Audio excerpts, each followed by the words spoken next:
Esse é o vídeo que fazemos todo ano aqui no canal Comparando Livros, exceto ano passado, problemas de saúde. Mas todo ano aqui, desde quando o canal foi criado, temos essa reflexão sobre aprendizados literários. E aí você já arrasa nos comentários respondendo a pergunta que não quer calar. O que você aprendeu? O que os livros, trouxeram de bom para você em 2022?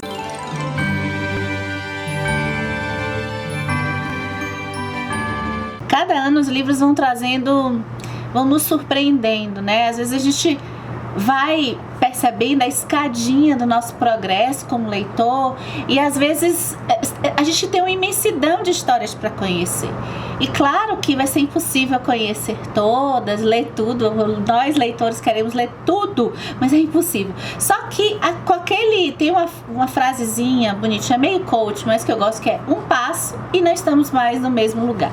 Então, independente de números, de quantidade, o interessante é o quanto que a gente conseguiu aproveitar e como que a gente estabeleceu a nossa relação com os livros durante o ano. Então, os aprendizados literários não necessariamente têm relação com ler um livro acadêmico ou então perceber necessariamente a moral de cada história, mas esse tema está mais vinculado à nossa relação com os livros e descobrir novas formas de contar histórias, descobrir escritores novos, sempre ficar nessa posição atenta, ativa, diante das leituras que a gente faz. Então, nessa série de vida já passou, por exemplo, o ano em que eu descobri, tô descobrindo que eu gosto de narrador não confiável.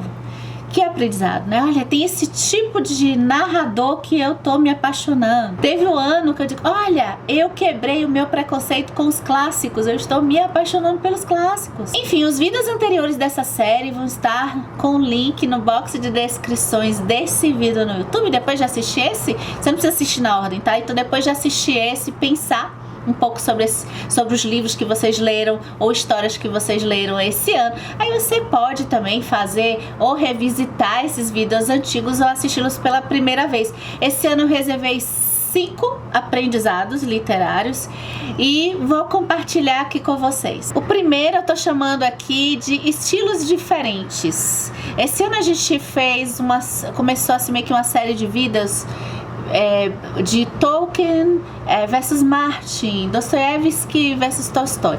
Na verdade, eu comecei a pegar alguns escritores, ou que eu comecei a ler agora, mas já venho lendo e assistindo conteúdo sobre eles há algum tempo, e começar a separar o estilo, entender o estilo de cada um, porque existe na internet uma ideia de rivalidade entre alguns escritores. Geralmente, às vezes, a gente gosta de um estilo e do outro não gosta tanto. E na intenção assim de poder aproveitar o máximo de todos, não fazer o cancelamento de um desses escritores, eu comecei essa série de vídeos para a gente começar a discutir e entender o estilo de cada escritor, para dosar nossas expectativas, né? Saber que algum escritor, ele não vai ser necessariamente como a gente quer e gosta naquele momento, mas a gente pode visitar ele depois em outro momento mais adiante, entender também o ponto de partida dele nas suas histórias. Os vídeos vão estar aqui embaixo. Então, esse ano eu pude aprender a distinguir o estilo de fantasia, por exemplo, do Tolkien, que a gente conversou no Martin vs Tolkien, do tipo que é até mais rara, né? É um pouco mais difícil, porque mexe com temas diferentes, né? Não é pra gente esperar, não faz sentido meio que compará-los, apesar de a gente estar comparando, né? Mas de esperar as mesmas coisas dos dois. O Martin, ele já é mais materialista, assim, então ele já tem uma outra ideia de trama nas histórias dele, e os dois são muito bons e dá pra gente aproveitar o melhor dos dois. A mesma coisa com Tolstói versus Dostoiévski, que já tem um tempo que eu vejo aqui na internet uma espécie de briga de Tolstói versus Dostoiévski. É inevitável a gente não ser atravessada por essas coisas que eu vou chamar de rádio corredor, é como a gente chama meio que lá no trabalho, né? essas informações meio assim.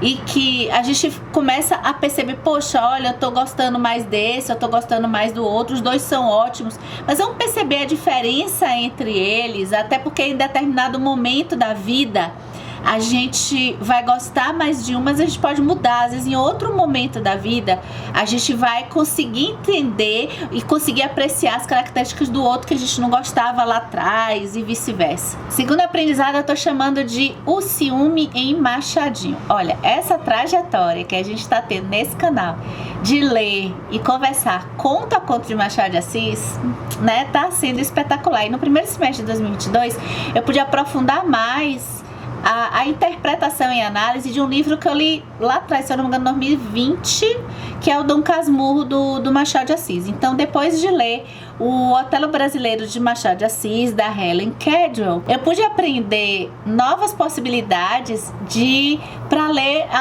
os textos de Machado. Então, pensar nos nomes que ele escolhe para os nomes para personagens, os locais de ruas que ele escolhe que passa os personagens.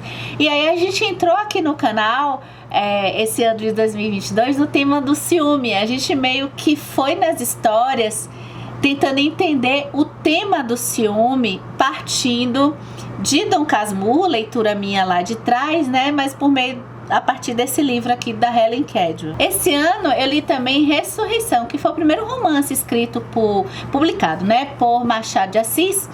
E o tema do ciúme tá aqui também, só que de um jeito diferente. E depois eu fiquei nessa jornada do tema do ciúme, finalmente, para conhecer o Shakespeare, né? Então a gente começou a conversar sobre esse diálogo que existe de Shakespeare e Machado. E meu primeiro Shakespeare, minha primeira peça lida do Shakespeare, pra gente depois lá no futuro comemorar aniversário, digamos assim, foi o Otelo. A peça do Otelo, ela tem como o tema principal o ciúme, e a gente dissecou o ciúme aqui, né, nesse canal, mas também eu acho legal pensar a inveja também na peça. Aprendizado número 3, símbolos. Eu comecei a perceber, na verdade, eu comecei a buscar uma espécie de, talvez buscar um treino para perceber símbolos, porque eu comecei a me encantar mais com histórias que apresentassem elementos simbólicos. E isso é o ponto de partida aqui no canal para quem acompanhou a jornada, e quem não acompanhou pode pegar os vídeos para assistir, tá? Foi esse livro aqui, ó, que tem vida no canal, que é Para Ler Literatura como um Professor. A partir da leitura do Foster, diversas coisas, diversas histórias que antes eu ficava no meu radar como histórias bíblicas, elementos inseridos que podem ser desde comidas a ter a presença de cenários como rios, montanhas, não estarem ali por acaso, somente para mostrar que aquela história está se passando no rio e montanhas, né? Grupos que estão se alimentando junto, por exemplo, não é simplesmente uma cena de pessoas se alimentando juntas, né? Tem algo por detrás, tem algo simbólico e que às vezes até já antecipa o que vem depois da história. Então, poder perceber histórias dentro de histórias, ou seja, a gente está lendo um livro e daqui a pouco a gente está ganhando nessa leitura, porque a gente está percebendo as referências, né? Outras histórias que estão ali dentro, e isso faz a leitura ser ainda mais estimulante. E assim, a partir desse vídeo, né, uma das coisas que o canal começou a ficar mais atento, tô me esforçando, é poder trazer essas abordagens pensando sempre nos símbolos. Eu acho que esse ano não poderia passar batido as duas inserções que ocorreram na minha vida literária de dois grandes escritores, né? Um dramaturgo, o outro escritor, que foram o Shakespeare e o Tolkien. Representando o Tolkien, eu trouxe, cadê? Aqui, ó. Eu trouxe aqui o Árvore e Folha, tá? Mas foi a primeira vez que eu entro no texto do Tolkien mesmo, não por esse livro, mas pelo Senhor dos Anéis. E o Shakespeare, que eu tô trazendo aqui para representar o Otelo. E esse ano eu li o Otelo e o Macbeth. Assim, se a Lilica de 10 anos atrás dissesse assim, olha, Você vai ler o Shakespeare e o Tolkien, eu diria assim, que isso está muito distante de mim, eu não vou conseguir entender, é complicado. Eu me lembro que eu tentei ler o Tolkien, tem um vídeo aqui contando a história da minha jornada com o Tolkien, né? Shakespeare eu nunca tentei, mas nem passava no meu radar, mas o Tolkien passava, e eu, lá na época dos filmes, eu tentei ler O Senhor dos Anéis, foi um fiasco, não consegui, e depois, podendo ler esse ano e já também passando pelos temas que eles abordam e conhecendo um pouco também a gente tem toda uma trajetória aqui no canal que não se esgotou somente nas obras deles, né? Então tem uma playlist pra gente poder também ver, pelo menos pra mim isso é importante, né? Eu não consigo sozinha dar conta desses caras, né? Então eu tive um apoio. E em termos de vida no YouTube, tem essa playlist aqui no canal que vocês podem acompanhar também, caso vocês precisem de um apoio, fica de sugestão pra a gente. E foi legal, porque então a gente passou Ciúme, Macbeth já foi o Desejo, tá? E teve o intelectual José Garcia de Rá, ele é excepcional pra ajudar a gente a poder extrair de Macbeth essas impressões e essas análises relativas ao nosso desejo, que temos uma mudança de chave aí com Shakespeare. O aprendizado número 5 é uma complementação de aprendizados que já passaram aqui, se eu não me engano, 2020. Quando eu comecei a aprender, quando eu aprendi que eu percebi que eu gostava de uma espécie de autoficção, escritores que voltavam para a sua história, como Eliane Brum, por exemplo, do Meus Acontecimentos, né? Um livro que volta e meia eu falo aqui. Então são narradores que eles voltam, ou escritores, pode ser fictício ou não, né? Porque a Helena Ferrante faz um pouco isso, mas na tetralogia napolitana, mas é um retorno à infância, ao olhar de criança, mas com a mentalidade adulta, né? No ponto de vista, não como narrador infantil, porque eu comecei nos meus aprendizados descobrindo assim, olha, eu gosto de narradores crianças. Aliás, personagens crianças bem construídos são assim sempre inesquecíveis para mim.